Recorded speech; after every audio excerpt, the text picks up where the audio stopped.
우리가 이겼다. 내가 뽑은 윤석열 내가 지킨다. 이게 오늘 고성국 칼럼의 제목입니다. 토요일입니다. 10월 22일. 이 10월 22일은 사실은 좌파들이 전쟁을 선포했던 날입니다. 좌파들은 10월 22일 훨씬 전부터 10월 22일 10만 국민이 모여서 윤석열 정권 퇴진 운동을 하겠다. 윤석열 퇴진, 김건희 특검 이거 주장하는 집회를 하고 용산 대통령실 앞까지 행진하겠다. 촛불 들고 행진하겠다. 이렇게 엄포를 놓고 큰 소리를 쳤습니다. 만약에 이자들의 협박대로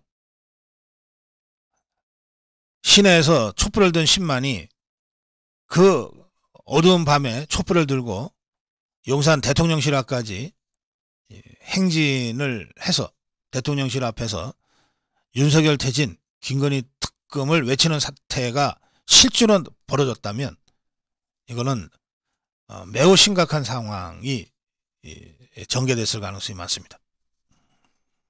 그런데 제가 여러 차례 이미 말씀드렸습니다만 이거 뻥이다. 저것들은 5만 명도 딱 봐도 100만이라고 거짓말하는 자들이다. 10만? 2만도 나오지 못할 거다. 그런데 이 좌파들이 하도 이 선전선동에 능하고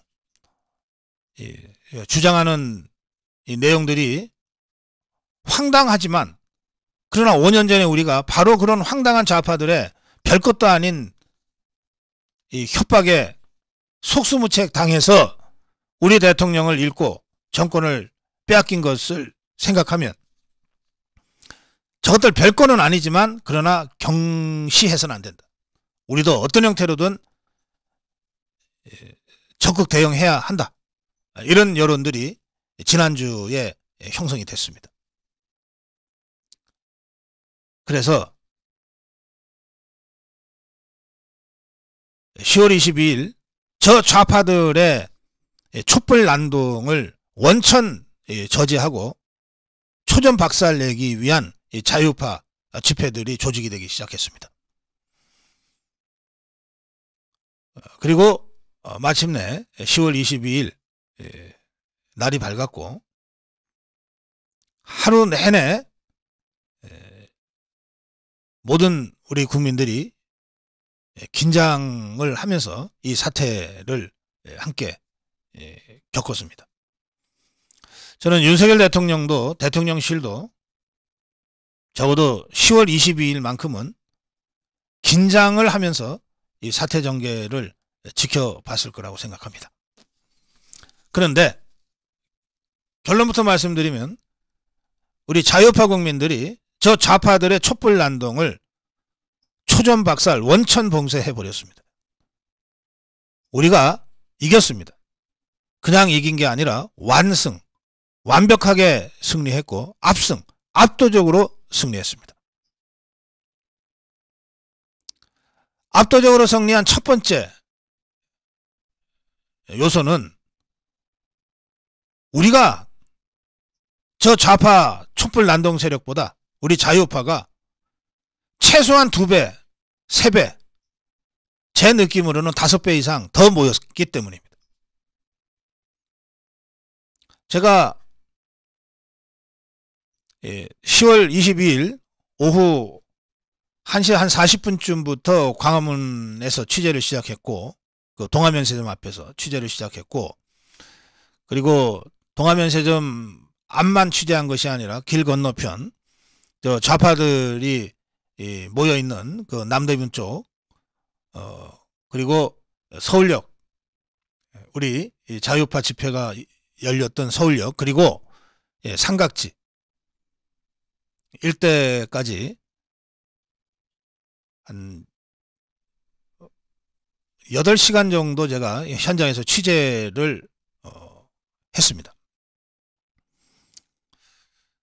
그리고 대충 저 혼자만이 아니라 저와 함께 다녔던 우리 아미고 동지들과 또 길에서 만난 많은 그 언론인들에게도 계속해서 이제 크로스 체킹을 했는데, 우선 제가 가장 관심을 가졌던 것은 몇 명이 나왔냐 였습니다. 제 그 취재의 느낌과 제 감으로는 우리 자유파 국민들은 동화면세점 앞 광화문에서 서울역을 거쳐서 삼각지까지 최소 10만 명 정도가 나왔다고 저는 느꼈습니다. 좌파들은 어땠냐? 많아야 10,000명에 불과하다. 제가 그렇게 느꼈어요. 압도적인 수의 차이가 이 완승 압승의 첫 번째 요소였다. 저는 그렇게 생각합니다. 좌파들은 조직적으로 동원됐습니다. 그 좌파들이 진을 치고 있던 그 남대문, 숭례문 남쪽 길 쪽에는 사람 수보다는 트럭 수가 더 많아 보일 정도였습니다. 화물연대로 추정되는 트럭들이 윤석열 퇴진 프레카드를 거창하게 내걸면서 길거리에 마치 경찰 차벽처럼 이렇게 둘러서 있었습니다. 조직적인 동원이었습니다. 민노총이 그 좌파 촛불난동 집회의 주력이었던 것으로 제가 들었습니다. 그들이야말로 5년 전에 촛불 들고 박근혜 대통령 탄핵에 성공했던 그런 경험을 갖고 있는 자들 아닙니까? 일사불란하게 조직적으로 움직이는 좌파들의 집회였습니다. 그런데 아무리 많아야 10,000명도 안 된다는 게 제가 그 자들을 취재하면서 느낀 겁니다. 그리고 우리 자유파 쪽은 최소 10만의 국민들이 모였다. 10대 1의 차이는 압승 완승이라고 충분히 표현할 수 있을 그런 차이다. 저는 그렇게 생각합니다. 두 번째는, 이렇게 집회와 시위를 하는 것은 뭔가 국민들한테 뭔가를 자신들의 주장과 메시지를 알리기 위해서 아닙니까? 저자들의 주장이 뭐였습니까? 취임한 지 6개월도 안 되는 대통령 탄핵, 대통령 타도입니다. 이게 말이 됩니까? 도대체 어느 국민이 이런 좌파들의 이 날강도 같은 황당한 주장에 공감을 표시하겠습니까? 그러나 우리의 주장은 뭐였습니까? 문재인, 이재명 구속입니다. 연일 모든 언론이 보도하고 있는 문재인의 죄상, 반인륜 패권적 범죄의 그 실상들이 낱낱이 드러나고 있고, 이재명과 그 일당들의 이 수없이 많은 이 부정부패 커넥션이 연일 드러나고 있지 않습니까? 문재인, 이재명 구속 수사라고 하는 우리 자유파 국민들의 요구야말로 국민 전체의 입장을 대변하는 요구였다고 생각합니다. 어느 쪽의 메시지, 어느 쪽의 주장이 국민들한테 더 공감을 얻을 수 있었겠는가? 마땅히, 당연히 우리 자유파 국민들의 주장과 메시지가 국민적 설득력을 얻었다, 이렇게 생각합니다. 세에 있어서 압도적으로 앞섰고, 주장에 있어서 대의명분에 우리가 앞서 있었다. 따라서 이 싸움은 해보나 마나 우리 자유파의 완승, 자유파의 압승으로 끝날 싸움이었다. 여기에 양측이 충돌했다면 어쨌든 우리가 아무리 압도적인 세를 형성하고 있었다 하더라도 잘 조직된 저 좌파들의 물리적 투쟁 때문에 적지 않은 불상사가 있을 수 있었는데, 이번에 우리 경찰이 참 잘했어요. 철저하게 우리 자유파 세력과 저 좌파 촛불 난동 세력을 분리시켜 냈습니다. 그래서 저 좌파들이 끝내 결국 7시 30분 밤 7시 39분 경에 애초 그들의 계획대로 숭례문 남대문 쪽에서 촛불을 들고 행진하다가 삼각지에까지 절반도 오지 못하고 남영동 부근에서 자체 해산하는 곳으로 싸움이 아주 싱겁게 끝나버렸습니다. 다시 말씀드리지만 10월 22일 대회전은 우리 자유파 국민들의 압도적 승리, 완벽한 승리로 끝났습니다. 이유는 두 가지. 우리가 머릿수에 있어서 세에 있어서 압도적인 우위를 보였다. 둘째, 우리의 주장이 국민적 설득력을 갖는 대의명분에 충실한 주장이었다. 자, 그런데 이게 조선일보 기사인데요. 조선일보는 제목을 이렇게 썼습니다. 제목을 뭐라고 썼냐? 보수진보 5만 명 동시 집회라고 썼어요. 아니, 세상에 이런 제목이 어디 있습니까? 자유파와 좌파 촛불 난동 세력이 각각 다른 장소에서 집회를 했습니다. 자유파는 동화면세정에서 대한문까지, 그리고 좌파는 남대문, 숭례문 쪽에서, 그리고 우리 자유파는 다시 서울역에서, 그리고 삼각지에서. 장소가 다르잖아요. 왜 그것을 보수진보 5만 명 동시 집회라고 씁니까? 이것만 봐서는 합쳐서 한 5만 명 모였던 모양이다. 그런 거 아니잖아요. 또 이렇게 쏠라 그래도 보수 몇만 명, 진보 몇만 명, 합쳐서 5만 명이라고 최소한 써줘야 되는 것 아닙니까? 이 기사에 보면 말이죠. 이 기사에 보면 약 3만 6천 명이 자유파 집회에 참가한 것으로 경찰이 추산했다. 이런 대목이 있습니다. 경찰 추산. 경찰은 원래 보수적으로 숫자를 줄여서 좀 보수적으로 잡습니다. 경찰 추산으로도 우리 자유파 진영은 3만 6천 명이에요. 그 다음에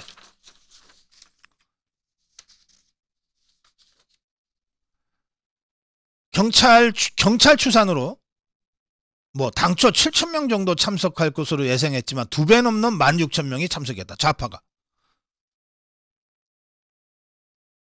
중요한 거는 당초 예상이 7천이 아니고 실제로 16,000이 참석해서 16,000이 참석한 거지. 굳이 이렇게 써갖고서 예상보다 엄청 많이 참석한 것처럼 썼어요. 고작 16,000명 모였는데 경찰 추산으로. 그래 놓고 우리 자유파 쪽이 36,000이고 경찰 추산으로, 좌파가 경찰 추산으로 16,000이니까 합치면 한 5만 명쯤 된다. 그래서 보수진보 5만 명 동시 집회라고 제목을 갖다 붙인 겁니다. 잔대가리를 많이 돌려서 이 기사를 썼는데, 그러나 기본적인 팩트 체크도 제대로 안 돼 있잖아요. 그러면서 말이죠. 이 사진을 게재했습니다. 이게 조선일보 이 기사에 나와 있는 사진 자료입니다. 자, 이거 화면으로 잠깐 덮어주세요. 이렇게 언뜻 보면서 마치 보수와 진보가 무슨 대단한 것처럼 얘기를 하는데, 이 사진은 말이죠.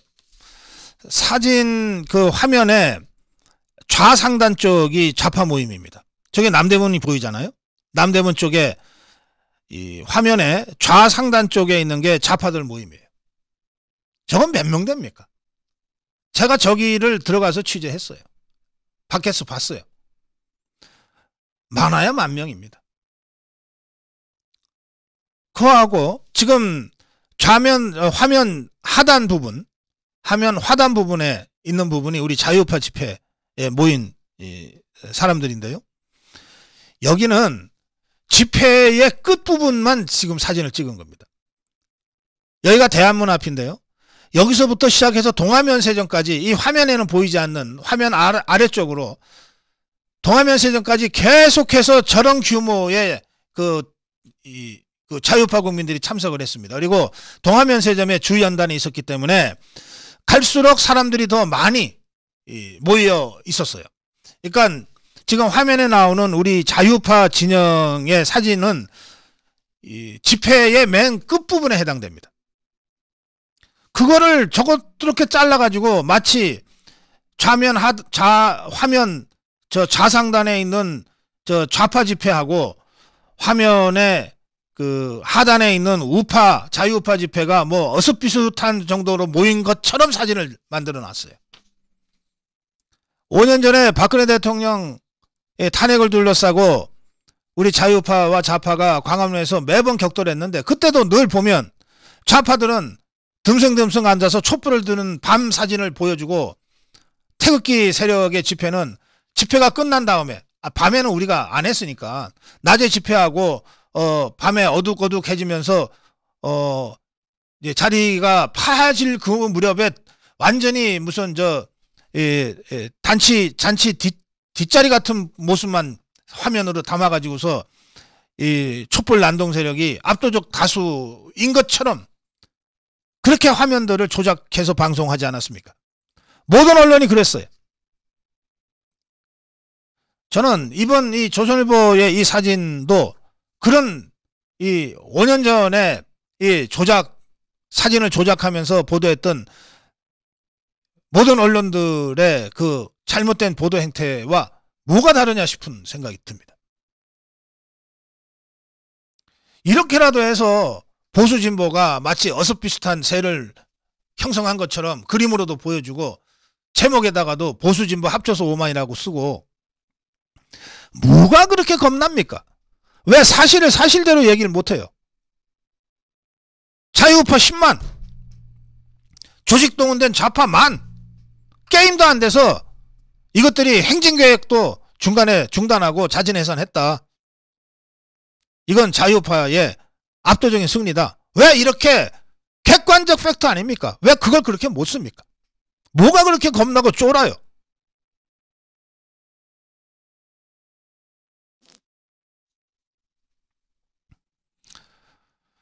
예, 고성호 칼럼 마무리하면서 한 말씀만 드리겠습니다.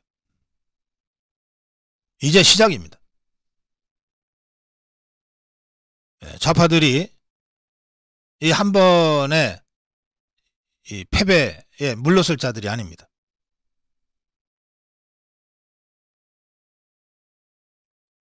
앞으로 좌파들이 어떤 행태, 어떤 전략으로 다시 윤석열 정부를 흔들고 이 자유파를 공격할지 모르겠으나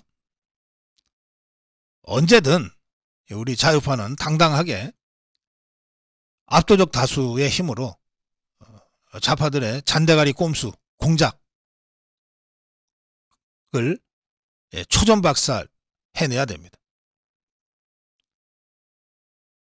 그래서 윤석열 대통령, 우리가 뽑은, 내가 뽑은 대통령, 우리가 뽑은 윤석열 대통령을 우리 힘으로 지켜내야 한다.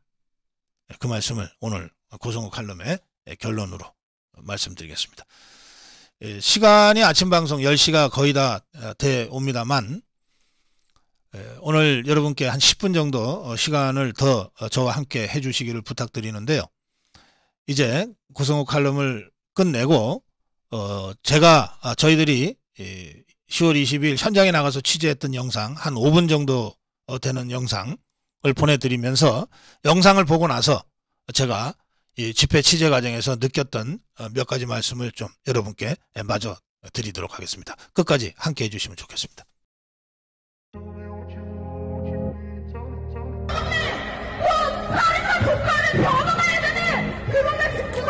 이미지가 괜찮습니까? 야, 이 개새끼야! 정신 차려! 양심 있으면 대놓고 세 번째 상황에 대해서 이야기해보겠습니다. 우리 이 논문은 현장이기 때문에 사례가 되어요. 여기 죄송해요. 빌만 조금 하시면 그런 사람들이 오늘 어디 있습니까? 이따가 촛불 집회에 몰려날 것입니다. 여러분, 우리는 내와 이상과 시상과 따뜻한 마음과 심장 모두를 갖고 있는 애국 태극기 광화문 무대입니다. 저들의 촛불은 우리의 인기 한마디면 훅 하고 꺼질 것입니다. 그러면 민선 여러분이 사건을 기억하십니까?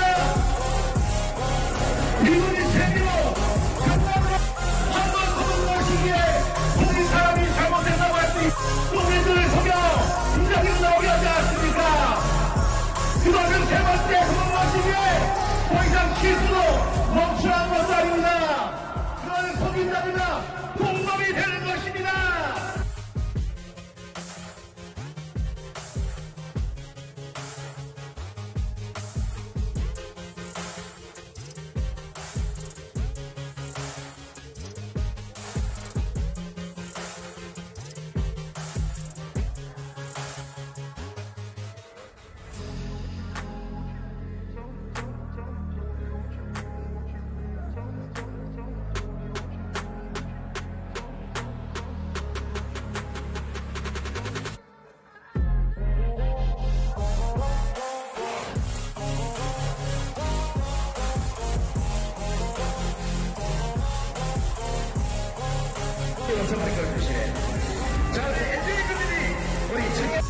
대통령 신부신 이정민 청와대 자유대한민국 정치성 가수 이승만 대통령, 박정희 대통령, 전두환 대통령, 박근혜 대통령을 부정하며 대통령제 부정과 만국 대박제를 위한 공동의 심리전입니다. 정서의 조정, 차별 금지법 및 주민자치법 등 헌법 양산 국회 힘이 씨가 되고 감사합니다. 현재 처벌받을 촛불 세력 국민들이 박살내자.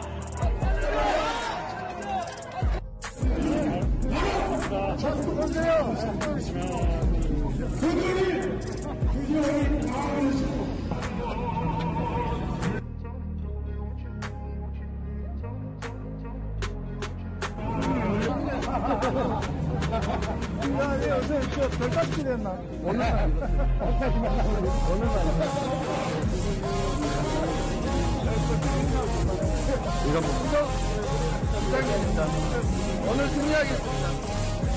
고맙습니다. 있는데 그중에 한 30명이 절대 이대로 경찰을 하고 내뱉고 있다 하고 그리고 일어난 2018년 대한민국 수호 예비역 장성단이 있습니다. 여러분 아십니까? 네. 그래서 저는 그 지금 장성단 뭐 하나 하겠습니다.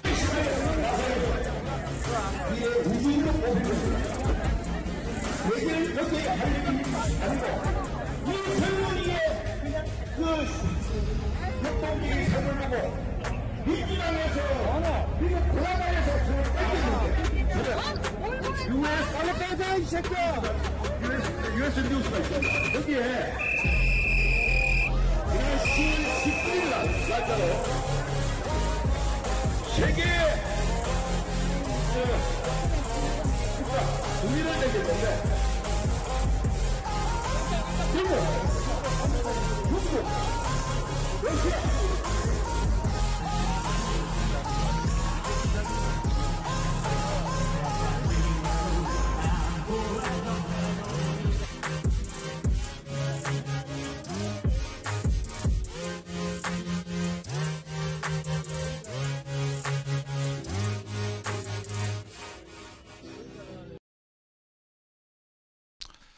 네. 10월 22일 토요일 광화문과 삼각지 상황을 여러분들이 함께 보셨습니다.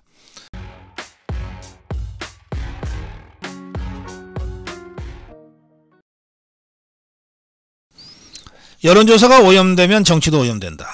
국민의힘의 비대위원이기도 한 김상훈 의원이 이 민심의 바로미터인 여론조사의 존재 가치가 더욱 높아져 가고 있는데 이게 여론조사인지 여론조작인지 모를 이런 오염된 여론조사가 남발되고 있다. 이것을 제대로 규제할 수 있는 법이 매우 미비하므로 여론조사 관련 입법을 전반적으로 정비해야 된다. 이런 문제 제기를 했습니다. 뭐 전적으로 공감되는 지적입니다. 뭐 노사모 사무국장 지낸 자가 뭐 윈지 코리아 컨설팅, 노사모 사무국장 보낸 자 윈지 코리아 컨설팅하고 이 설립을 했고, 또 노무현 정부의 청와대 행정관 출신인 자가 리서치 뷰를 뭐 해서 이 둘 다 여심위에 등록을 해놓고, 그런데 여심위 등록한 업체가 아닌 다른 여론조사 회사를 또 만들어 가지고 형편없이 정치적으로 오염된 여론조사를 언론 플레이를 하고, 뭐 이런 그 아주 지저분한 일들이 지금 한둘이 아닙니다. 예, 그래서 최근 들어서 이 우후죽순처럼 쏟아지고 있는 여론조사에 대해서 여론을 빙자한 선동정치다, 특정 정치 세력을 비호하거나 공격하기 위한 흉기다, 이런 비판의 목소리가 매우 높습니다. 예, 선관위에 제도의 허점을 노린 여심위 미등록 기관들의 사실상 불법 정치운동에 대한 조속한 대책 수립이 필요하다.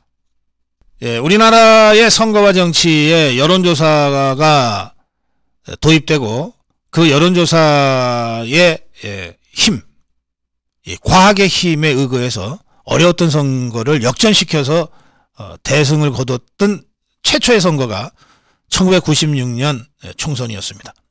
백석도 못한다던 선거를 여론조사를 전면적으로 도입해서 어느 당이 지금 앞서가는가, 어느 후보가 좀 더 앞서가는가를 경쟁력 비교까지 해가면서 여론조사라는 과학적 선거기법을 전면 도입해서 공천혁명을 단행해서 당시 집권당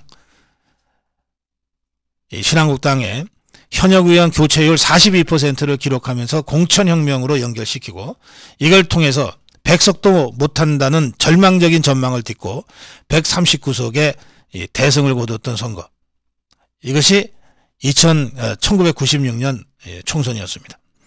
그때 이후로 여론조사는 선거 필승을 위한 가장 중요한 전략적 데이터로 활용되기 시작했습니다.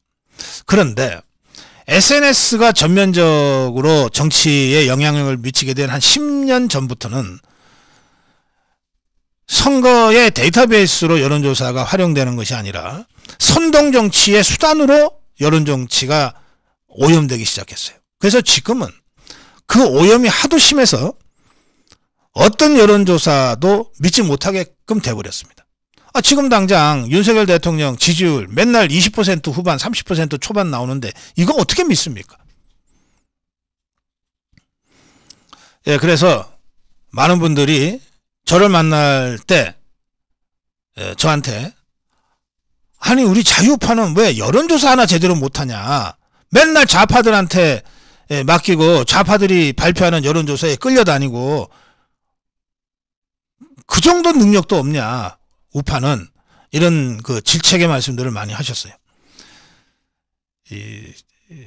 자유파 대한민국의 정론방송을 감히 지향해온 우리 고성국 TV도 저도 그런 질책을 받을 때마다 정말 얼굴을 들 수가 없었습니다.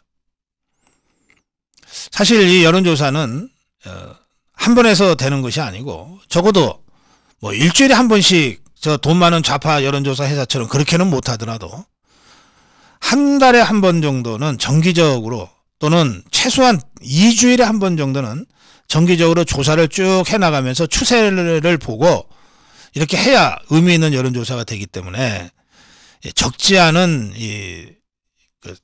자금이 필요합니다. 현실적으로 그러한 그 여론조사 자금을 안정적으로 확보하고 아주 수준 높은 애널리스트, 분석가들로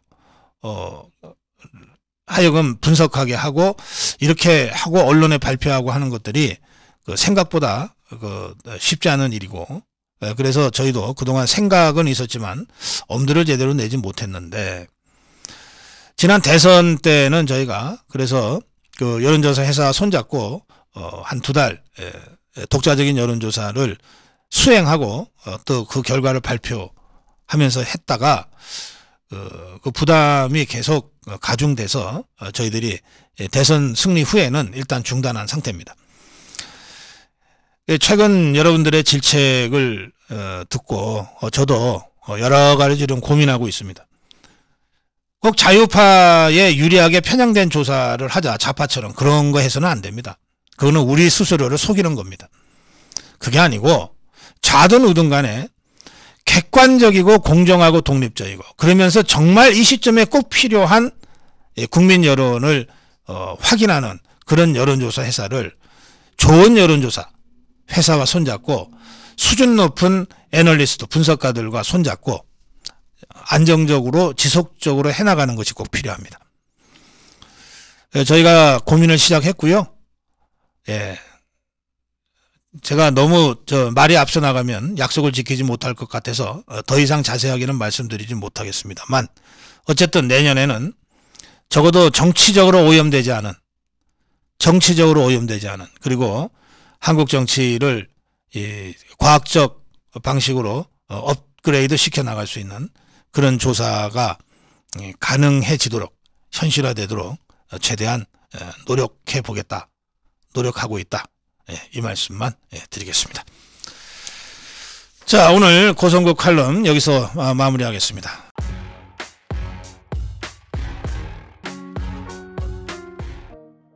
네, 오늘 43주년 박정희 대통령 추모일입니다. 저는 올해 오늘 11시부터 국립현충원에서 진행될 박정희 대통령 43주년 추도식, 이걸 주관하는 민족중흥회로부터 추도위원으로 좀 참여해달라는 과분한 권유를 받고 제가 수락을 했습니다. 그런데 제가 지금 생방송을 하고 있어서 아무래도 추도식에 시간 맞춰서 직접 참석하기에는 어려울 것 같다고 미리 양해 말씀을 드렸고, 또 추도식에 앞서서 저희 고성국 TV를 통해서 우리 자유파 국민들과 함께 박정희 대통령을 다시 생각해보는 추모의 시간을 갖겠습니다. 이렇게 말씀을 드렸습니다. 박정희 대통령은 2017년 11월 14일 경북 구미에서 태어났습니다. 5남 2녀의 막내였습니다.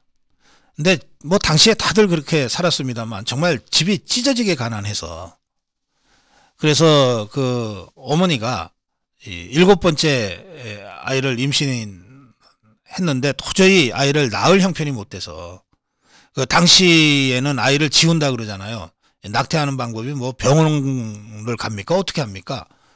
그냥 뭐 쓴 무슨 식물즙 같은 걸 마시기도 하고, 간장을 뭐 그냥 그 대병으로 마시기도 하고, 그리고 심지어 그 텐마루에서 일부러 마당으로 뛰어내려서 어떻게든 이 아이를 지우려고 했다고 합니다. 그런데 살아남은 것이 박정희 대통령이었어요.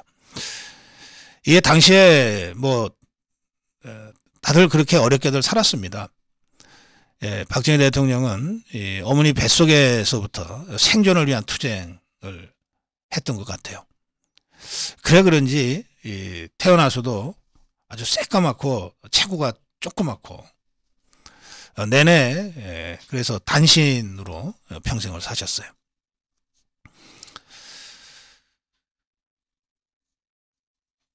이 박정희 대통령이 평생 그 따랐던 사람은 셋째 형 박상희였습니다. 근데 박상희는 당시에 그 아주 뛰어난 그 인텔이고 지식인이고 또 좌파 운동가였습니다. 당시 박헌영이가 주도하던 남로당에서 실질적으로 서열 5위 안에 들어갔던 그런 사람이기도 합니다. 이 박상희가 1946년 10월 1일에 있었던 대구 사건에서 그 좌파 시위였죠. 좌파 시위를 주도하다가 경찰의 총에 맞아서 사살됩니다. 어린 박정희는 이 존경하고 따랐던 형 박상희의 영향을 받아서 일시적으로 좌파 진영에서 일을 하기도 하죠. 이 박상희의 딸이 박영옥 여사였습니다. 그리고 그 박영옥 여사와 김종필 총리가 결혼을 하죠. 그래서 박정희 대통령한테는 김종필 총리가 조카의 사위가 되는 거죠. 박정희 대통령은 이제 그 구미 보통학교를 나와서 대구사범학교를 졸업하고 교사가 되는데요. 일제시대 때 교사라면 일제 총독부의 관리가 되는 거 빼놓고는 당시 우리 국민이 할 수 있는 최고의 직장에 갔다고 할 수 있습니다. 지금과 달리 당시에는 선생님은 그야말로 아버님과도 같고 아버지와도 같고 임금님과도 같은 존재 아니었습니까? 그런데 대구사범의 교사를 하다가 그만둡니다. 제가 알기로는 당시 그 문경에서 경북 문경에서 교사를 할 때 그 대구사범을 나와서 문경에서 이제 교사를 하는데 그 당시에는 학교의 교사들이 큰 그 헌병들이 차는 일본 헌병들이 차는 이 칼을 차고서 학생들을 수업을 했고 뭐 한국 신민화 교육을 시켰고 뭐 그러지 않았습니까? 그때 이제 그 일본 말만 쓰게 했어요, 학교에서.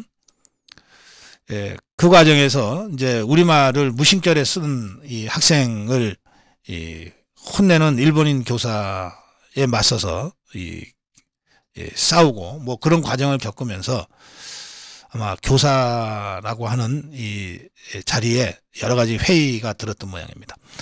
그런데 지금까지 밝혀지진 않았습니다만 저는 박상희, 늘 따르던 박상희 좌파 활동가 였던 박상희의 영향도 어떤 형태로든 받았지 싶습니다. 이게 기록에 안 남아있기 때문에 제가 짐작만 할 뿐인데요. 그래서 뜻한 바 있어 만주군관학교를 거쳐서 육군사관 일본 육사입니다.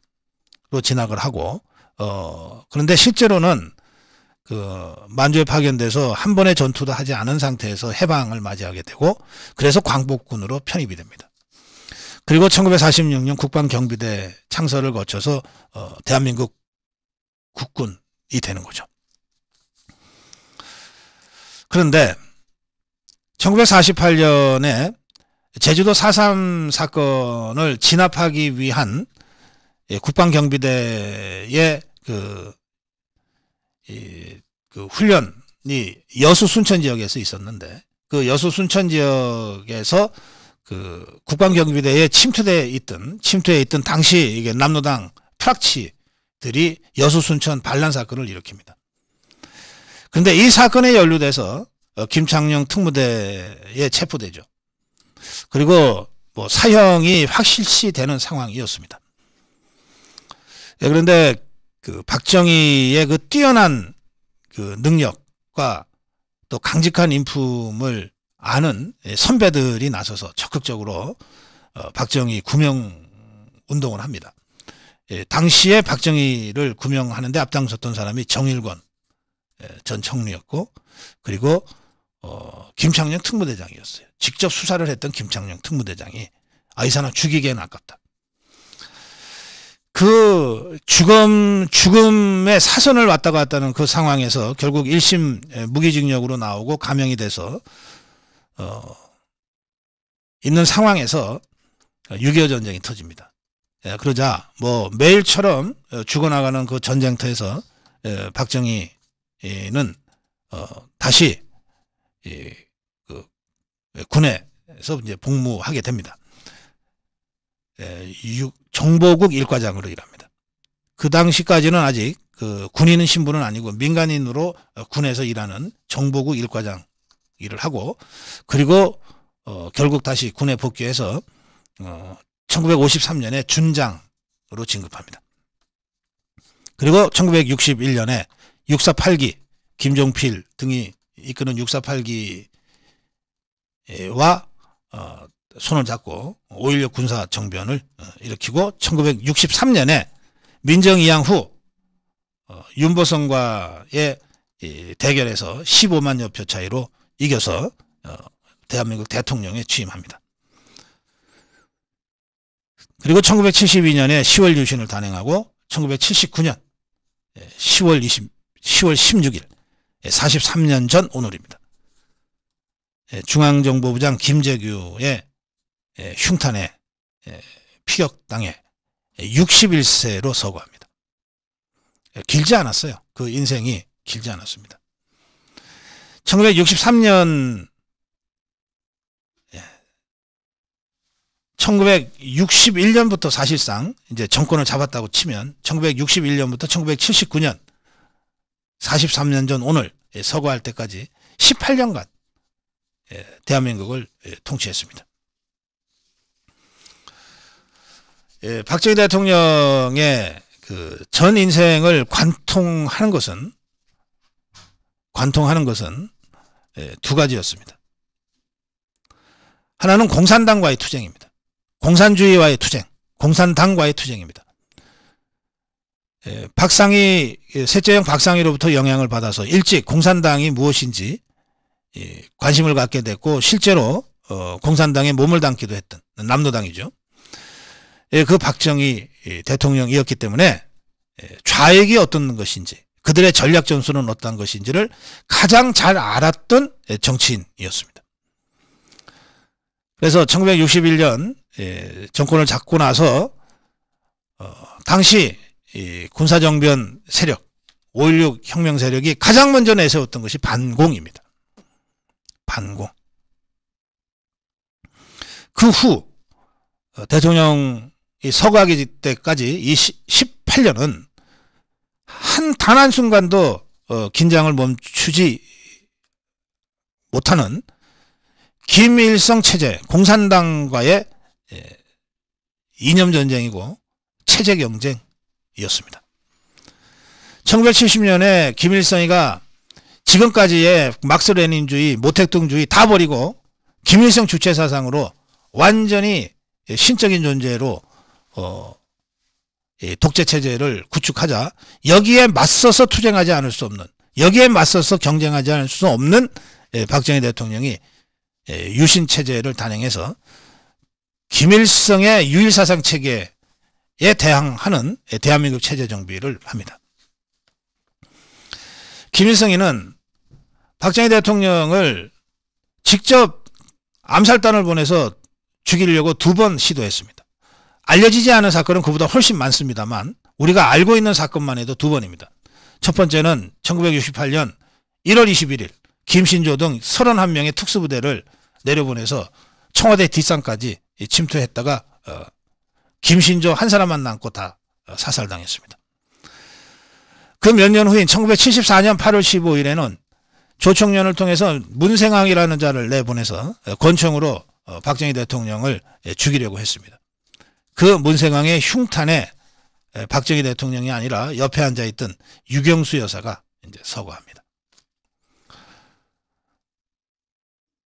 김일성이는 박정희만 죽이면 남한을 적화할 수 있다 이렇게 생각했고 그래서 박정희 암살단을 여러 차례 보냈던 겁니다. 거기에 맞서서 박정희 대통령은 체제 경쟁을 했고 그리고 완승을 거뒀습니다. 압도적인 승리를 김일성 북한 주사파 체제와의 체제 경쟁에서 압도적인 승리를 거둔 겁니다. 지금 우리가 김정은이가 핵무기 가지고 뭐 공갈을 하지만 워낙 압도적인 경제력 차이, 군사력 차이를 가지고 지금 억제하고 있잖아요. 그 공로는 거의 대부분 박정희 대통령의 업적에서 기반하는 것이다. 두 번째는 근대화와 산업화입니다. 근대화 산업화. 뭐 제가 더 설명드릴 필요가 없을 겁니다. 박정희 대통령의 일생을 한마디로 얘기하면 김일성 체제와 싸워서 자유민주주의 체제를 확고하게 수호했고, 그리고 그 과정에서 한편으로는 총을 들고 자유민주주의 체제를 수호하고 한편으로는 근대화 산업화를 성공적으로 이루어낸 겁니다. 그곳에 바로 그 두 성과 업적, 자유민주주의 체제의 수호, 근대화 산업화라고 하는 이 두 성과 위에 지금의 대한민국이 있는 겁니다.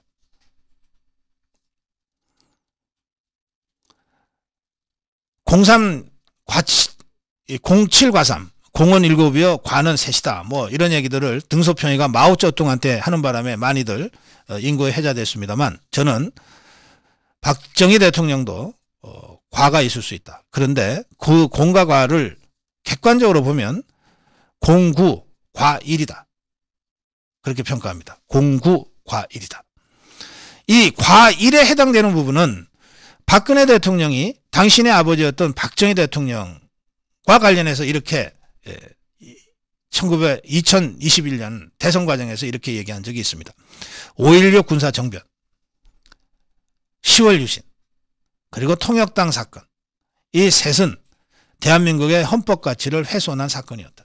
이거는 박정희의 딸인 박근혜 당시 후보가 당신의 아버지인 박정희 대통령을 이야기하면서 공개적으로 국민 앞에 인정한 부분입니다. 저는 그 과에 해당되는 부분이 1이다 이렇게 생각하고, 박정희 대통령이 자유민주주의 체제를 수호하고 북한 김일성 체제와의 경쟁에서 압승하고, 그리고 근대화 산업화를 성공시켜서 지금의 선진국 문턱까지 가는 대한민국을 만들어냈다고 하는 이 업적은 공구에 해당된다. 그렇게 평가합니다.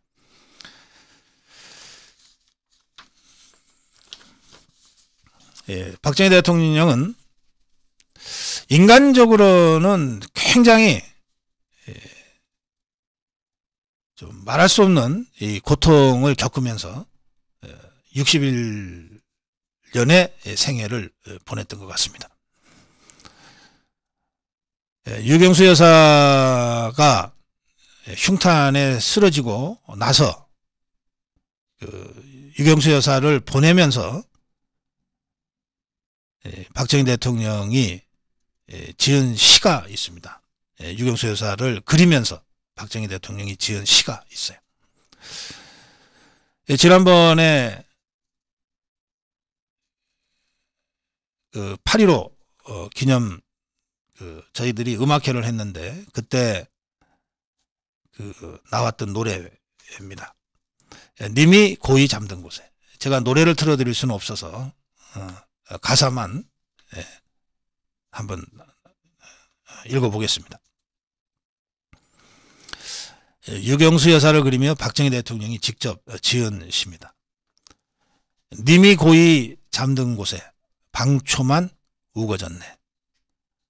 백일홍이 방긋 웃고 매미소리 우지진데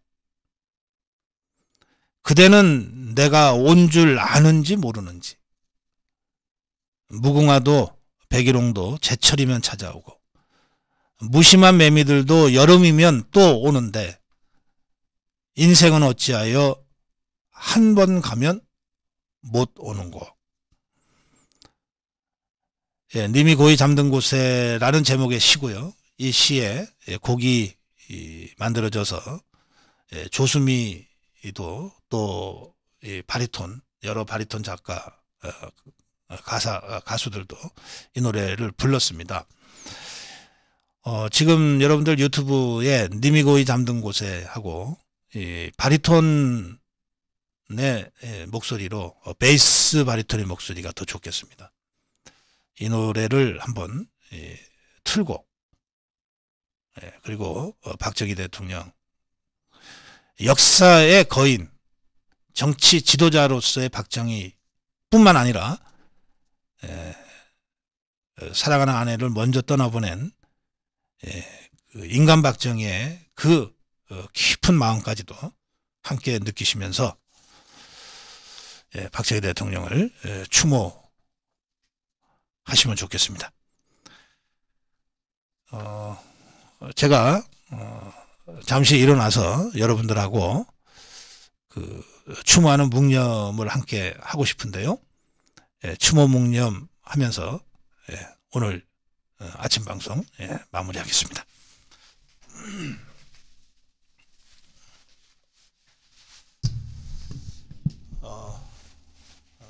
대한민국의 오늘에 있기까지 자유민주주의 체제를 수호하고 또 산업화 근대화를 통해서 오늘의 번영을 누리게 한 초석을 낳은 박정희 대통령 그리고 유경수 여사를 추모하면서 여러분과 함께 잠깐 묵념하겠습니다.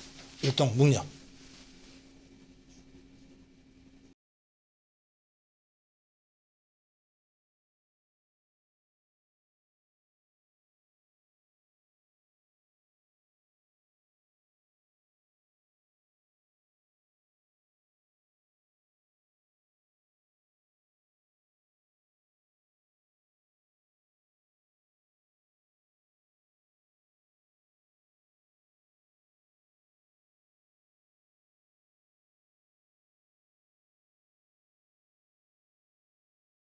묵념 바로 앉아주시고요.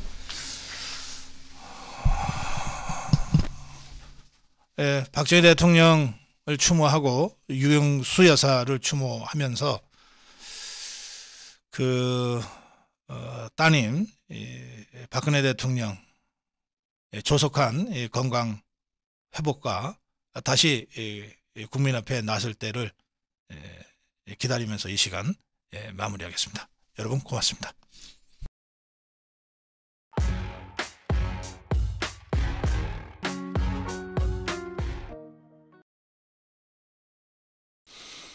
네, 고성국 칼럼입니다. 김일성주의자와 대한민국주의자를 분별하는 10가지 기준.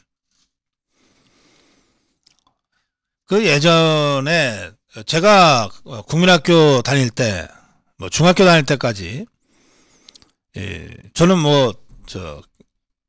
경기도 연천, 관인면, 또 경기도 가평, 가평읍, 이런 데서 국민학교 생활을 했습니다. 거기가 적전 지역이기도 하고 수복 지역이기도 해서 당시만 해도 간첩들이 굉장히 많이 왔다 갔다 했고 또 간첩 신고를 환기시키는 포스터가 곳곳에 붙어 있곤 했습니다. 그 간첩 신고 포스터를 보면 이런 자는 간첩일 가능성이 많으니까 신고하세요라고 이렇게 설명을 해놓는 이런 포스터들이 곳곳에 붙어 있었는데 지금도 기억나는 게 이런 겁니다.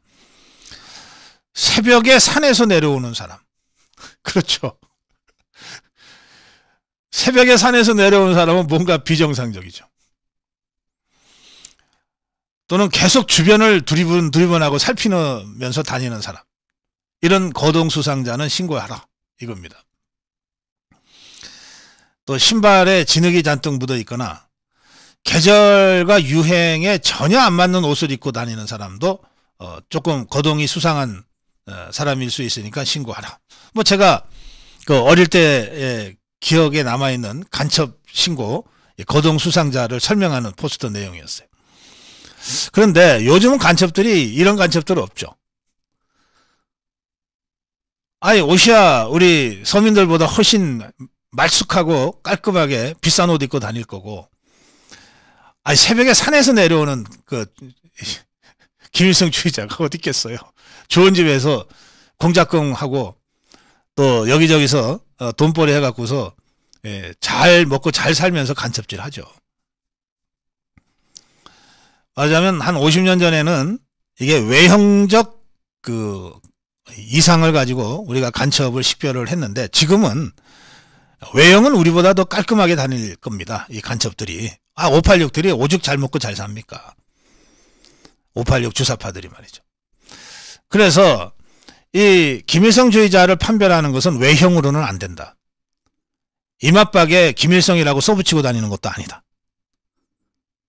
결국 머릿속의 생각 그리고 그 생각이 반영돼서 나타나는 행동과 주장으로 아, 이 자가 김일성주의자구나. 아, 이 사람은 대한민국주의자구나. 라고 판별할 수밖에 없다. 김문수 경산의 위원장이 문재인이가 김일성주의자 맞다. 자기는 그렇게 생각한다고 주장할 때도 논거가 뭡니까? 신영복을 존경한다니까. 그건 김일성주의자일 수밖에 없지 않냐. 이런 겁니다. 아, 김문수 위원장이 문재인이 이맛박을 봐라. 거기 김일성이라고 써있지 않냐. 이렇게 주장한 건 아니잖아요. 아니, 문재인이 봐. 새벽마다 저 산에서 기어 내려오잖아. 그러니까 간첩하죠. 이렇게 주장한 것도 아니잖아요. 그런 외형과 거동 이상으로 김일성주의자와 대한민국주의자를 구별할 시대는 지나갔어요. 이제는 그 자들의 머릿속에 들어가 있는 생각, 그리고 그것이 반영되는 행동, 이거 가지고 김일성주의자냐 대한민국주의자냐 이걸 판별할 수밖에 없게 됐습니다. 그래서 이 정광훈 대표가 주도하는 이 광화문 집회, 이번 주 토요일에 광화문 집회를 예고하고 알리는 주사파 척결 번국민대회의 광고 문구가 누가 주사파인가 하고 10가지 기준을 제시한 겁니다. 제가 이걸 쭉 읽어보면서 상당히 실효적이다. 상당히 실제적으로 의미가 있는 기준, 판별 기준인 것 같다. 제가 그렇게 느꼈습니다. 자, 그래서 제가 지금부터 이 누가 주사파인가 10가지 기준을 제시했는데 그 기준을 하나하나 제가 설명드리겠습니다. 대한민국은 사상의 자유가 있습니다. 사상의 자유가 있어서 이 10가지 기준 중에 한 두어 개는 나도 그런 것 같은데 라고 할 수 있어요. 그거는 문제가 안 됩니다. 사상의 자유가 있으니까, 양심의 자유가 있으니까. 그러나 10가지 기준 중에 6개 이상이 해당된다 싶으면 여러분들 스스로 이거 내가 종북 주사파인가? 내가 혹시 김일성주의자는 아닌가? 라고 한번 스스로 돌아보실 필요는 있겠습니다. 또 여러분들 주위에 쟤는 어떻게 저렇게 지금도 문재인이 지지하고 이재명이 지지하냐? 라고 하는 사람들이 있을 텐데 그 사람들 중에 진짜 김일성주의자라서 지지하는 것과 뭘 잘 모르고 나는 그냥 문재인이 좋아. 점잖게 생겼잖아. 착하게 생겼잖아. 이러고 지지하는 사람들이 섞여 있잖아요. 섞여 있는 사람들 중에 저 사람은 진짜 김일성주의자라서 저렇구나 라고 판단할 수 있는 기준이기도 합니다. 이게 10개 중에 6개 이상에 해당되면 우선 여러분들도 좀 스스로 한번 돌아보시기 바라고, 주변에 있는 사람들 중에도 저 친구는 10개 중에 6개 이상이 해당되네. 그러면 뭔가 김일성주의자에 가까운 것 같아 라고 판단하셔도 괜찮습니다. 자, 김일성주의자와 대한민국주의자를 판별하는 10가지 기준입니다. 첫째, 대한민국보다 북한을 더 좋아하는 자. 쉽죠? 대한민국보다 북한을 더 좋아하면 그럼 반대는 뭡니까? 대한민국주의자는 당연히 북한보다 대한민국을 더 좋아하죠. 기준이 어렵고 복잡하면 안 됩니다. 아주 쉬워야 돼요. 첫째, 대한민국보다 북한을 더 좋아하는가? 그러면 김일성주의자일 가능성이 많죠. 북한보다 대한민국을 더 좋아해야 대한민국주의자죠. 둘째, 1948년 8월 15일에 건국을 부정하는가 인정하는가?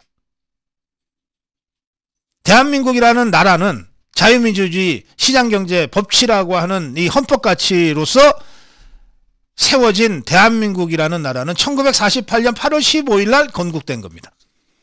그런데 1948년 8월 15일 날 대한민국이 건국됐다는 것을 부정하는 사람들이 있어요. 이 자들은 뭐라고 주장하냐면 1919년에 대한민국이 건국됐지 무슨 1948년이야. 이렇게 주장하기도 합니다.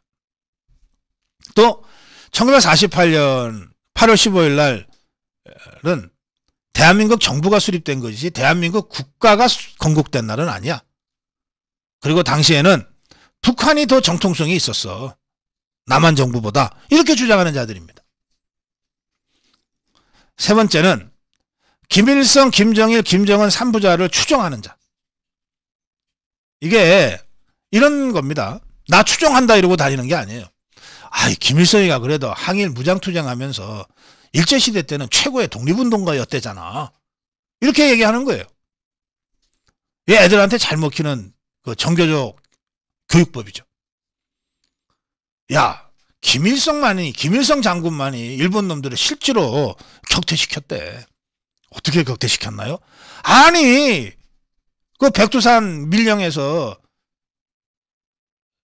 솔방울을 수류탄으로 만들어가지고 일본 놈들을 다 죽여버렸대. 야, 나뭇잎 타고 압록강을 왔다 갔다 하면서까지 신출귀몰하게 했대. 이렇게 주장하는 자. 이게 김일성을 숭배하는 자 아닙니까? 김정은이를 그 사람 만나보니까 야, 정말 스마트하고 예의 바르고 아주 세련됐더라. 이렇게 주장하는 자. 대한민국을 향해서 핵무기를 만들어 가지고서 지금 계속해서 도발하고 있는 이 김정은에 대해서 그 사람 만나보니까 정말 스마트하고 깔끔하고 예의 바르고 참 매력 있더라 라고 주장하는 자. 이런 자들이 김일성주의자입니다.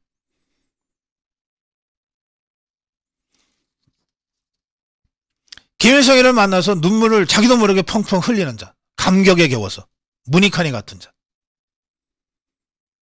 김정일이를 만나가지고서 그걸 평생의 가문의 영광이라고 입에 침을 튀기면서 떠들고 다니는 자. 이런 자들이 김일성, 김정일, 김정은 3부자를 추종하는 자들입니다. 그런 자들이 의외로 많습니다. 네 번째는 주한미군 철수를 주장하는 자. 주한미군 철수를 주장하는 자.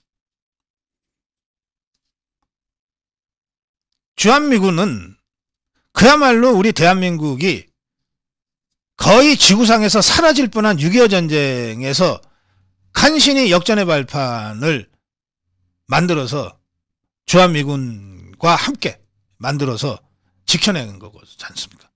그러면서 1952년에 그 전쟁 와중에 한미 군사동맹이라고 하는 것을 정말 이승만 대통령의 그 절묘한 외교력으로 만들어낸 거거든요. 그 주한미군 철수. 김일성, 김정일, 김정은이가 70년 동안 입만 열면 외쳤던 구호입니다. 주한미군 철수. 그거를 주장하는 자. 김일성주의자. 김일성, 김정일, 김정은 집단이 70년 동안 변함없이 주장했던 두 가지가 있습니다. 하나가 주한미군 철수. 하나가 국보법 폐지입니다. 하나가 주한미군 철수, 하나가 국보법 폐지입니다. 그러니까 주한미군 철수하고 국보법 폐지해야 된다고 주장하는 자들은 김일성주의자일 가능성이 매우 높은 거예요. 이게 다섯 번째, 국가보안법 철폐를 주장하는 자에 해당됩니다. 여섯 번째는 일본과의 관계를 이간질하는 자. 우리는 현실적으로 북한과 동맹 맺고 있는 중국, 또 그 배후에서 6.25 전쟁을 지원했고 소련이 망하고 다시 푸틴의 러시아가 들어서면서도 여전히 미국에 대항해서 북방 삼각 동맹 구조를 흐트러뜨리지 않고 있는 북한, 중국, 러시아에 맞서서 우리의 안보를 지켜야 되는 겁니다. 그래서 우리는 한미 군사동맹을 기본축으로 하면서 일본과의 전략적 협력관계를 강화해 나가야 되는 거예요. 김일성이가 갓근 이론이라고 하는 거를 했다 그러잖아요. 갓을 벗기려면 끈을 자르면 된다고. 이 약한 고리에 해당되는 게 식민지 경험을 갖고 있는 우리 대한민국 국민들의 아주 그 바닥에 깔려있는 반일 감정을 적절하게 자극해서 긁어서 반일을 가시화시키는 겁니다.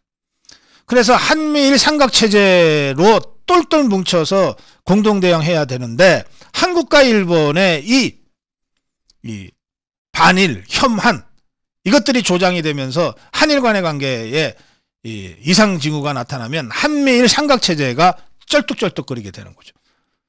이걸 노리고 한국과 일본을 끊임없이 이간질해왔던 것이 좌파입니다. 조국이의 죽창가 별거 아닙니다. 문재인이가 파기하려고 했던 지소미아. 이번에 이재명이가 한미일 삼각 군사훈련을 가지고서 친일 국방이라고 공격해 나섰던 거. 이게 다 전형적이고 전통적인 한일 관계를 이간해서 한미일 삼각구도를 해체시키자고 하는 북한의 70년간에 걸친 이 전략 전술에 따른 주사파 김일성주의자들의 언동이고 작태입니다. 그래서 6번째 기준, 일본과 관계를 이간질하는 자. 이자 김일성주의자인지 아닌지 의심해 볼 필요가 있다. 이렇게 기준이 제시된 겁니다. 7번째, 평화협정, 종전협정을 주장하는 자. 평화협정, 종전협정을 주장하는 자. 이게 10가지 기준이 아니라 12개나 기준이 제시가 되어 있네요. 그러면 12개 중에서 최소한 7개 이상은 해당이 돼야 김일성주의자일 가능성이 높다고 제가 수정을 하겠습니다. 이 제목도 12개 기준이라고 해주세요. 8번째는 신영복 간첩의 주장을 따르는 자. 그냥 주장을 따르는 게 아니라 존경한다고까지 했으니까 문재인이는 빼박 김일성주의자죠. 9번째는 이승만, 박정희 대통령을 부정하는 자. 얼마나 믿겠습니까? 자기들이 단숨에 집어삼킬 수 있는 이 남한을 자유민주주의 시장경제체제로 건국을 하는데 성공한 이승만 대통령. 또 언제든지 집어삼키려고 하는데 그걸 버텨내면서 체제경쟁에서 북한을 압도해버린 박정희 대통령. 김일성 집단, 김일성, 김정일, 김정은 집단 입장에서는 그야말로 철춘지 원수 아니겠습니까? 이승만, 박정희 두 대통령이. 그러니까 이승만, 박정희 대통령을 끊임없이 끌어내리고 깎아내리고 폄훼하고 모욕하고 조롱하고 하는 겁니다. 이승만, 박정희 두 대통령을 부정하는 자, 김일성주의자 가능성이 높다. 10번째는 북한의 핵무기를 인정하는 자. 뭐 핵무기를 인정하는 게 여러 종류가 있습니다. 아니 뭐 어차피 만들었는데 어떡하겠냐. 야 통일되면 저게 우리 거 되는 거야. 이런 황당한 주장까지. 또 저거 북한이 핵무기 만든 거는 재래식 무기로는 경쟁이 안 되니까 죽지 않으려고 만드는 방어용 무기야. 그 정도는 우리가 이해를 해줘야지. 하는 각종 이 북한의 핵무기를 결과적으로 인정하자고 하는 여러 가지 그 궤변들이 있습니다. 그 주장하는 자들 김일성주의자일 가능성이 많다는 겁니다. 11번째는 촛불 시위를 지지하고 선동하는 자. 촛불 시위를 지지하고 선동하는 자. 정통성 있는 대한민국 정권을 촛불 들고 무너뜨린 자. 그 자들의 최종 목적이 뭐겠습니까? 그래 고장 문재인이를 이재명이를 대통령 만드는 게 그 자들의 최종 목표겠습니까? 이것들은 징검다리에 불과해요. 문재인이를 통해서 또는 이재명이를 통해서 그들이 궁극적으로 달성하려고 하는 것은 한반도 전체의 적화입니다. 그걸 하기 위해서 촛불을 드는 거예요. 따라서 촛불을 지지하는 자, 김일성주의자일 가능성이 있다고 한 번쯤 의심할 수밖에 없다. 마지막 12번째, 대한민국 헌법을 부정하는 자. 헌법을 부정하고 헌법을 어떻게든 바꾸려고 했던 문재인이를 생각해 보십시오. 제가 이렇게 12가지 기준을 쭉 제시하면서 보면 문재인이는 이 12개에 다 해당되는 것 아닌가 싶어요. 이재명이도 이 12개 기준에 다 해당되는 것 아닌가 싶어요. 그래서 김문수의 주장이 나오는 겁니다. 문재인은 김일성주의자다고 생각한다. 그래서 고영주 변호사의 주장이 나오는 겁니다. 문재인은 공산주의자다.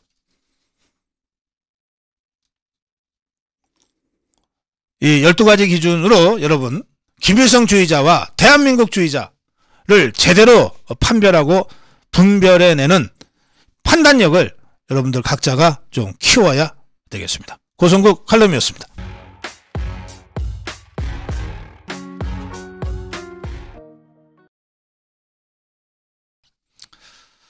네, 고성국 칼럼입니다. 각본 없는 토론에 결론 정해놓은 신문 사설들. 어제 2시부터 80분간 생방송을 다들 지켜보셨을 겁니다. 이게 참 저는 아주 기분 좋게 봤습니다. 대통령과 장관들이 모인 회의는, 공식 회의는 국무회의라고 하는 게 있습니다. 근데 국무회의는 토론을 하는 곳이 아닙니다. 뭐 의제를 상정해서 의결을 하는 과정에서 뭐 약간의 질문과 답변이 있을 수는 있으나 어제와 같은 본격적인 토론은 이루어지지 않습니다. 국무회의는 의결을 하는 회의입니다. 결론 정해놓고 모여서 의결하고 부서하는 겁니다. 이런 국무회의를 좀 벗어나고 싶다고 해서 노무현이가 여러 차례 토론형 국무회의 좀 하자, 토론형 국무회의를 좀 하자 그랬어요. 근데 막상 토론형 국무회의다 라고 모였는데 아무도 노무현이 앞에서 입을 열지 않는 거예요. 장관들이 어떻게 대통령하고 편하게 토론을 합니까? 그러니까 결과적으로 토론하자 만들어 놓고 노무현이만 혼자 떠드는 회의가 되곤 했어요. 그러다가 어느 장관이, 좀 튀는 장관이 하나 있었던 모양인데 갑자기 손들면서 밥 먹고 합시다 이러는 바람에 한 번쯤 웃었다 그래요. 어제 윤석열 대통령과 관계장관들의 긴급 경제민생 비상회의는 그런 의미에서 그동안 좌파들이 말만 무성했던 그런 대통령과 장관들의 토론, 이게 진짜로 어떻게 이루어지는지를 그대로 생생하게 보여준 아주 멋진 행사였다고 저는 평가합니다. 저는 여러분들은 어떠신지 모르겠는데 저는 아침에 일어나서 나오기 전에 신문을 봅니다. 습관적으로 보고 또 당장 논평을 위해서도 보는데 시간이 없을 때는 다른 건 못 봐도 사설은 봅니다. 그러다 보니까 어떤 때는 사설 먼저 보고 기사를 체크하는 경우도 있습니다. 제가 어제 윤석열 대통령과 윤석열 정부 장관들의 그 멋진 80분 생중계 토론을 보고 나서 이 언론들이 이걸 어떻게 평가할까? 그리고 사설을 봤어요. 자, 조선일보 사설은 그 회의를 이렇게 규정했습니다. 비상스럽지 않았던 비상경제회의. 요즘 말장난하는 게 유행인지 몰라도 비상스럽지 않았던 비상경제회의라고 하는 게 사설 제목입니다. 동아일보는요, 사설, 위기 극복 믿음 주려면 현장의 절박함부터 공유해야.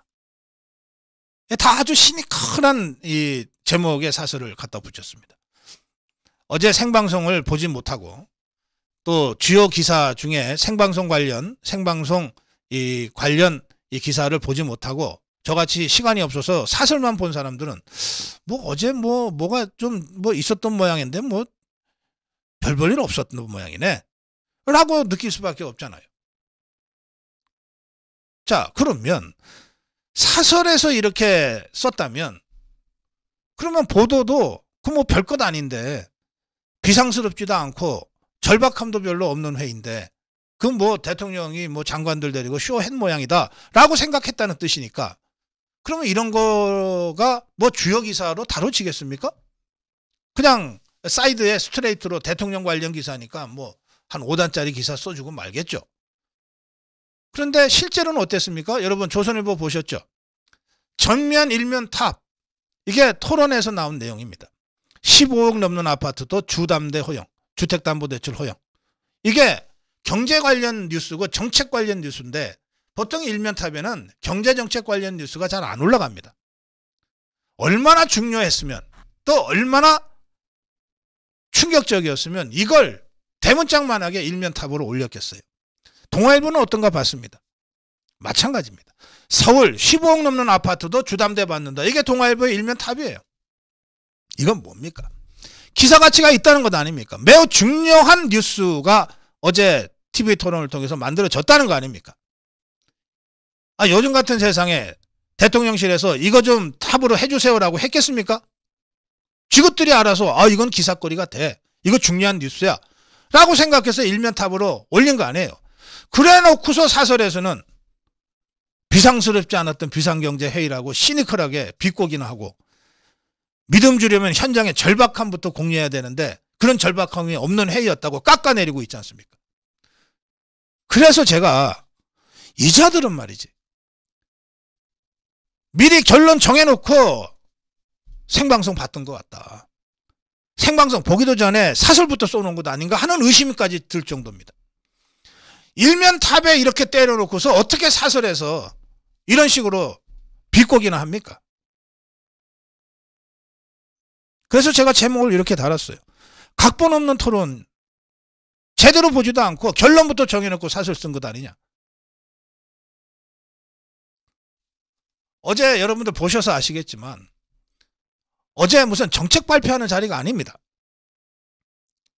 정책이라고 하는 것은 소관 부처에서 성안을 해서 뭐 과장, 국장, 차관보 거쳐서 쭉 올라가면 차관 회의에서 여러 부처들이 조율을 합니다. 이걸 조율하는 게 국무조정실입니다. 그렇게 해서 부처의 정책으로 확정이 되는데 그 다음에 비로소 국무회의에 올라가는 거예요. 어제 여러 장관들이 서로 질문을 하기도 하고 주문을 하기도 했어요. 다른 부처에. 원희룡 장관이 추경호 장관한테 이런저런 주문도 좀 하고 그랬잖아요. 그 자리에서 그럼 추경호 장관이 노 할 수 있어요? 또는 예스 할 수 있어요? 못합니다. 검토하겠다 그래야지. 그런 토론인 거예요. 정책의 아이디어들이 이런 토론을 거쳐서 방향을 잡고 최종적으로 부처의 정책으로 확정이 되면 국무회의로 올라가서 공식 발표가 되는 거거든요. 이건 공식 발표장이 아니잖아요. 정책 결정 과정의 한가운데쯤에 있는 대통령과 장관들의 자유로운 토론이었잖아요. 그러니까 각본이 있을 수가 없죠. 원희룡이 이런 질문하면 추경호가 이런 답변하고 이런 각본을 어떻게 씁니까? 각본 없이 진행된 겁니다. 그리고 그 과정에서 튀어나온 우리 국민들이 모두가 다 중요하게 생각하고 체감도가 높은 뉴스들이 조선일보나 중앙일보의 탑으로 올라간 겁니다. 조선일보와 동아일보에. 그랬으면 정말 70년 헌정사에 처음 보는 대통령과 장관들의 각본 없는 토론이었다. 그 과정에서 이런저런 좋은 아이디어들과 정책 제안들이 있었다. 최소한 이렇게는 해줘야지. 뭡니까 이게? 보도는 그렇게 일면탑으로 해놓고 사설에서는 비상스럽지 않았던 비상경제회의였다. 이렇게 비꼬고 현장의 절박함부터 공유해야 이렇게 폄훼하고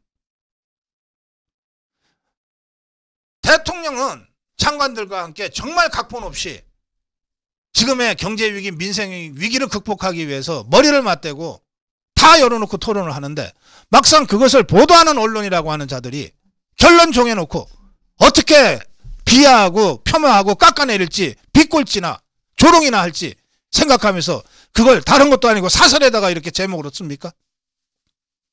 실제로 제목을 이렇게 달아서 도대체 뭐가 비상스럽지 않았는지 뭐가 현장의 절박함이 부족했는지 제가 사설을 꼼꼼히 들여다봤어요. 아무것도 없어요. 그냥 이렇게 한마디 깐 겁니다. 언론이 비판을 해야지. 조롱하고 비아냥대고 이게 언론의 비판입니까?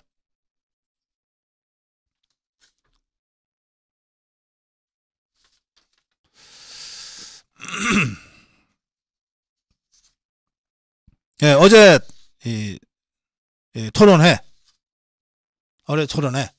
예, 저는 지금까지의 이 국정운영과는 완전히 다른 스타일, 완전히 다른 형식을 윤석열 대통령과 참석자들이 아주 유감없이 잘 보여줬다고 생각합니다. 매번 이렇게 할 수는 없겠지만 적어도 1년에 한 번 또는 두 번 중요한 어떤 계기에는 이런 식의 토론이 안보를 주제로 해서 진행될 수도 있고 복지 문제를 주제로 해서 진행될 수도 있는 그런 정말 열린 투명한 국정운영의 새로운 스타일을 윤석열 대통령과 윤석열 정부가 만들어 갔으면 좋겠습니다. 그리고 한 가지 주문을 하자면 여기에 당도, 어제 장관들과 청와대 비서실장 수석들이 참석했는데 당의 주요 책임자들도 함께하는, 그야말로 당정청이 함께 한 몸이 되는 모습을 보여주는 그런 또 다른 형태의 열린 토론도 좀 후속 기획이 됐으면 좋겠습니다. 진심은 통하는 법입니다. 아무리 언론이 미리 결론 내려놓고 시니컬하게 비꼬듯이 비웃듯이 이렇게 사설에서 써 제껴도 어제 토론에서 나온 그 중요한 뉴스는 일면탑으로 안 올릴 수가 없었을 겁니다. 진심은 통한다, 이런 믿음을 가지고 윤석열 대통령과 윤석열 정부가 이런 새로운 방식의 국정 운영에 자신감을 가지고 한 걸음 더 나가기를 기대하겠습니다. 고성국 칼럼이었습니다.